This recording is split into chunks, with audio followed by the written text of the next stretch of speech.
So in the first session, I like to find out about their language background, their personal experiences, and their cultural background. So I'll ask them when they studied English. Did they study it in school, or are they just learning it now?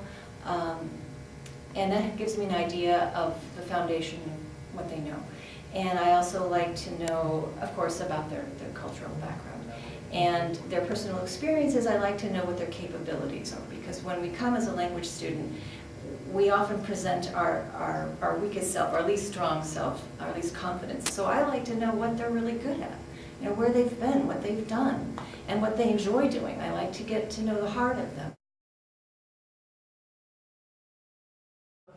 So then I have an exploratory conversation with them, and I'm listening for particular grammar forms and pronunciation patterns that the two of us will be working on over the semester. And I ask them questions that will elicit those forms.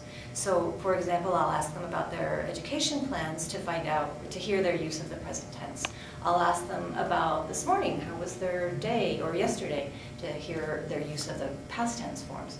And I'll ask them about a third person, maybe their boss or a partner or a son or a daughter.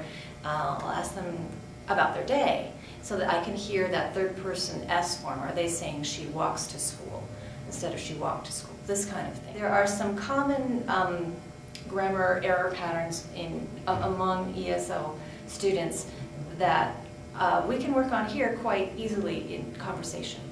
For example, if a student is having trouble putting on that final t sound at the end of regular verbs, for example, saying she walked to the store, she walked a lot, she worked hard, it's very small, this sound, t. And so students are good at picking it up in spelling, putting the ED on, but in actual conversation, it's really difficult to hear, so it's difficult to use. So we will have conversations about our weekend. And I like to go first. I always give the students an example before I ask them to talk for me. So I'll say, for example, let me tell you about my weekend.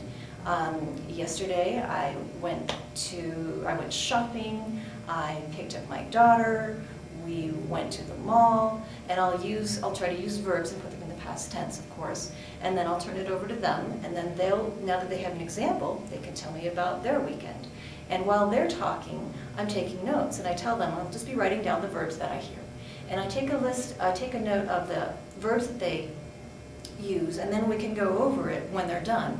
And I do give them occasional prompts if I'm not hearing the past tense, and we've already discussed it a little bit, so that they know that it's that t sound or that d sound. I'll give them prompts, but not too many. I want them to feel comfortable and to just have the flow of conversation. And then when they're done with their little story about the weekend, then we can go over the list of verbs together, that sort of thing. And you could do a conversation about, with the third person present tense S, and I will talk about my daughter. Let me tell you about my daughter. Every day, she wakes up early, she gets dressed, she takes a shower, she brushes her hair, and if you notice, there are lots of verbs in there, and there are S's on the ends of those verbs. And then I'll turn it over to them, they'll tell me about their husband, their wife, their son, their daughter, and I will also again be taking notes, writing down those verbs. We go over them together after they're finished.